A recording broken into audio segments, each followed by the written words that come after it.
Hey, all, Scott Horton here. It's always safe to say that one should keep at least some of your savings in precious metals as a hedge against inflation. And if this economy ever does heat back up and the banks start expanding credit, rising prices could make metals a very profitable bet. Since 1977, Robertson Roberts Brokerage Inc. has been helping people buy and sell gold, silver, platinum, and palladium, and they do it well. They're fast, reliable, and trusted for more than 35 years. And they take Bitcoin. Call Robertson Roberts at 1-800-874-9760 or stop by rrbi.co. All right, guys, welcome back. I'm Scott Horton. It's my show, The Scott Horton Show. ScottHorton.org is where I keep all the archives. Here live, noon to 2 Eastern Time, 11 to 1 Texas Time on the Liberty Radio Network, libertyradionetwork.com. All right, next up, it's our friend Gareth Porter. Live via Skype from Lebanon. Hey, Gareth, how are you doing? Hi, Scott. I'm fine. Thanks for having me again. Very happy to have you here. So you wrote a thing. And that's why I wanted you to come on the show, so you could talk about the thing that you wrote. Don't expect much change in post-Vienna U.S. Middle East policy by Gareth Porter. I'm not so sure if I mind that because change could be for the worse anyway. But let's see. You really you go through quite a few different statements by the president recently, beginning with his big speech at American University in favor of the deal, analyzing what it is that Obama says and doesn't say about the future of America's relationship with Iran. So go ahead. Right. And you know, I mean, a lot of people in Washington, this is the premise of my piece, Scott, a lot of people in Washington who are not, who are strong supporters of this agreement, you know, would like to think that Obama is going to, once this is safely approved by Congress and he doesn't have to follow the script that is written essentially by the Israeli lobby and by the Saudis, that he can then and will begin to talk like a rational head of state and talk about what needs to be done to reduce these conflicts and knock heads together diplomatically, so to speak. So my piece is really looking at the evidence and saying, well, no, I'm sorry, the evidence really doesn't show any sign that this is about to happen in a couple of months, 2 or 3 months, if this agreement, as we all hope, does in fact go through. And on the contrary, his words, starting as you correctly began the question with the speech at American University, seems to suggest the absence of any clear-cut conception of any role the United States might play after the Vienna Agreement. And the American University speech I thought was particularly telling because, you know, if you're going to ever say anything that's going to be suggesting the intention of playing a role as peacemaker, of changing the direction of U.S. policy in the Middle East, then certainly, you know, the 52nd, I guess it was, anniversary of, or was the 53rd anniversary of the American University speech by JFK would be the time to do it.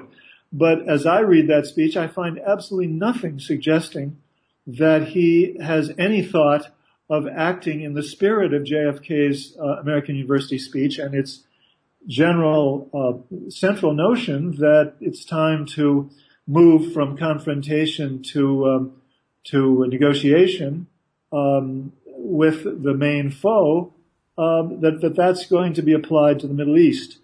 And on the contrary, it seemed to me all that he did was to say, you know, we're going to be better off with this agreement than we would be without it. It was entirely devoted to defending the agreement per se, and not a word of it really went beyond that. Yeah. Well, then again, maybe it's just never mind comparisons to the USSR back when or whatever. In this current climate, trying to, you know, mix any other issues with the nuclear deal is a deal killer. And so let's just deal with this, and then we'll worry about, you know, the fact that we're fighting for Iran in Iraq again still this whole time anyway, whether we're working with them directly or not, right? Like, who cares whether Odierno actually has Soleimani on the phone? You know, our government is at their service. Well, I think that's correct. And the key point that you made, I think, was to emphasize that, it's the political climate that determines what Obama is able and willing to say about regional politics and policy in the Middle East. And that political climate is so much more decisively right-wing today than it was in 1963. I think I would argue that does in fact impose very tight constraints on what we can expect reasonably from President Obama. And of course, now I wasn't around, but really, as far as look, I mean, I'm not suggesting that it was a liberal climate in 1963 by any means. And let's bear in mind that maybe JFK, just a little bit more grounded in actual facts rather than pure propaganda, like the war party now. Well, I mean, one can say that there are a lot of parallels between 1963 and today, in the sense that Kennedy felt it necessary to subvert his own administration's policy toward Vietnam, for example, as I document in my book about how the United States went to war in Vietnam. Right. So that definitely is a parallel, but I think that the present constraints go even farther than that. All right, well, hold it right there, Gareth. We got to take this thing break, and then we'll be back. It's Gareth Porter. Check him out at original.antiwar.com/Porter. Hey, I'll check out the audiobook of Lew Rockwell's Fascism versus Capitalism, narrated by me, Scott Horton, at audible.com. It's a great collection of his essays and speeches on the important tradition of liberty. From medieval history to the Ron Paul Revolution, Rockwell blasts our statist enemies, profiles our greatest libertarian heroes, and prescribes the path forward in the battle against Leviathan. Fascism versus Capitalism by Lew Rockwell for audiobook. Find it at Audible, Amazon, iTunes, or just click in the right margin of my website at scotthorton.org. All right, y'all, welcome back to the show. I'm Scott Horton. I'm talking with Gareth Porter. We're talking about what all the Iran deal really means in terms of the rest of America's relationship with the Middle East. And my thing is, Gareth, is I don't really want the U.S. to get along better with Iran, other than just to stop threatening them with aggressive warfare all the time.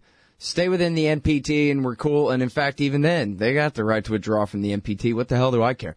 I want America to just completely butt out. And I'm afraid that if the U.S. government does start getting along better with their government, that means fighting for, the Dawa Party, the Supreme Islamic Council, and the Badr Brigade, just like before, again, more.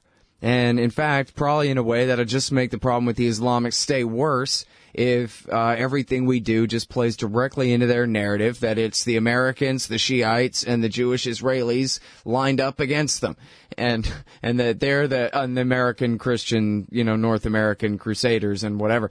And if all our government is doing is proving that they're right about us, according, in the way they frame it in their rhetoric, then doesn't that just make them more powerful? And if Iran wants to fight the Islamic State, shouldn't we just butt the hell out rather than work with them on such a project?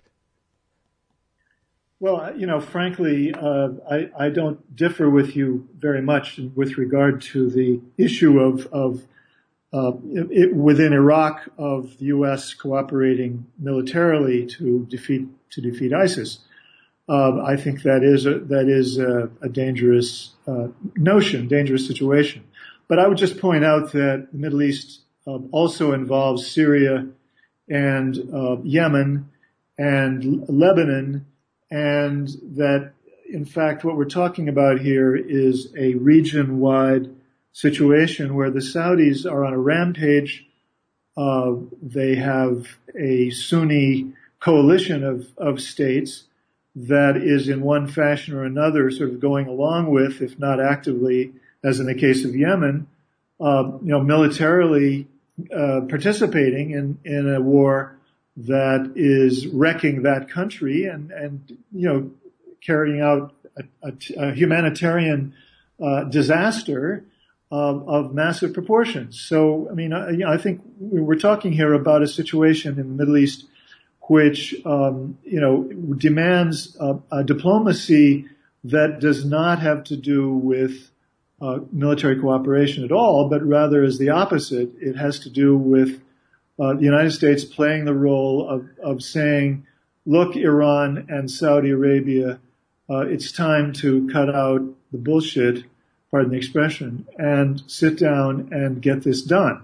Have an understanding that is going to end these conflicts, and that means, leaning on the Saudis very heavily. So, it's necessary really to stop the demonization of Iran. That's the minimum requirement for this kind of policy to emerge. And what I'm suggesting in my article, although I don't go into it in detail, is that the rhetoric that we're getting from Obama is really still moving in the opposite direction. It's still moving in the direction of the demonization of Iran. Right. And so that's really the problem that we face. Some people might read, as I suggest in the article, some of the extremely ambiguous or impossible to penetrate rhetoric in a couple of the interviews where he says, if everybody in the region were to shape up and realize that their main problem is chaos and ISIL, that would be great, and we should welcome that. Which is, I'm not exactly sure what that means. I don't think it means anything. One might optimistically read that as meaning that he's really intending to play that role diplomatically once he's free and clear of the danger of losing the vote in Congress. I doubt that because of the weight that he gives to continuing the demonization theme. There's simply no let up on that. His main argument in defending the agreement is that, we're better off in a region where the Iranians are continuing their misbehavior without nuclear weapons. And that has become the primary argument now, for him to combat the attack on the agreement from AIPAC and its friends. That's certainly a very dangerous game to play there, buying into the war party's narrative 90%, but then with a different conclusion. That's why we ought to do it my way. It's this or war rather than it's this or, hopefully they'll still remain within their safeguards agreement in the NPT, and then maybe we could work out a better agreement later someday or something, The other angle that I want to mention is that without a shift in the diplomatic posture of the United States toward the region, and particularly toward Iran and Saudi Arabia, the United States is still going to be defending whatever the Saudis do, whatever the Saudis' clients do, in order to make sure that we can hold on to our military bases. In other words, the tight linkage here between the fealty, if you will, to the Saudi line in the Middle East on one hand, and the interests of the national security state in making sure that we're going to hold on to those bases throughout the region, which are all in the Sunni Arab states, which in one way or another are affiliated with or associated with the Saudi strategy, that is going to continue. Yeah.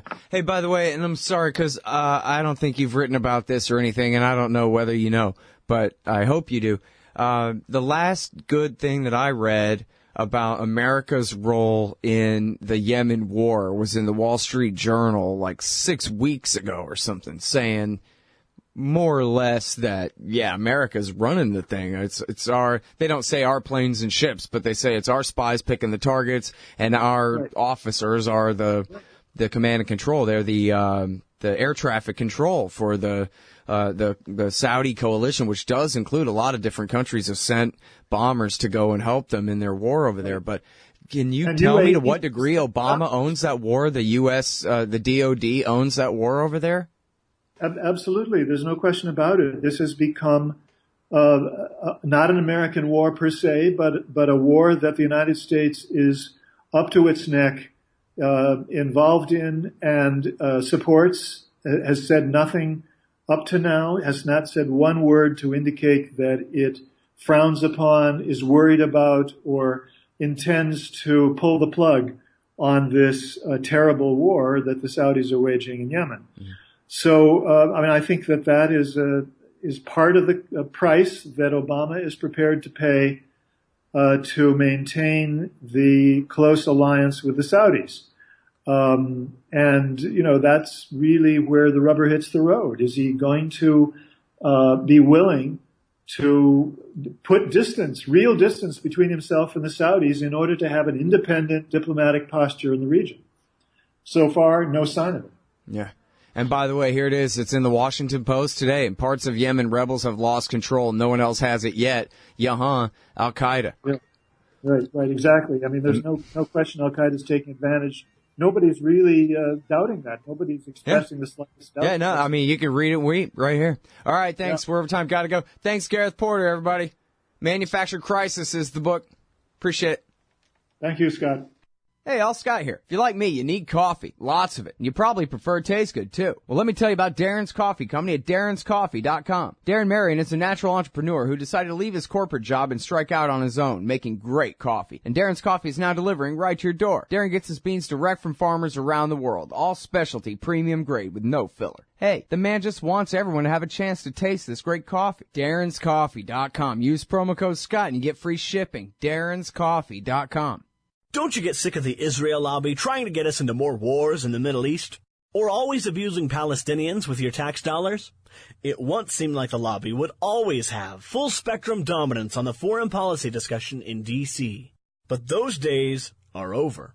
The Council for the National Interest is the America lobby, standing up and pushing back against the Israel lobby's undue influence on Capitol Hill. Go show some support at councilforthenationalinterest.org. That's councilforthenationalinterest.org. I love Bitcoin, but there's just something incredibly satisfying about having real, fine silver in your pocket. That's why commodity discs are so neat. They're 1-ounce rounds of fine silver with a QR code on the back. Just grab your smartphone's QR reader, scan the coin, and you'll instantly get the silver spot price in Federal Reserve notes and Bitcoin. And if you donate $100 to the Scott Horton Show, he'll send you one. Learn more at facebook.com/commoditydiscs. commoditydiscs.com.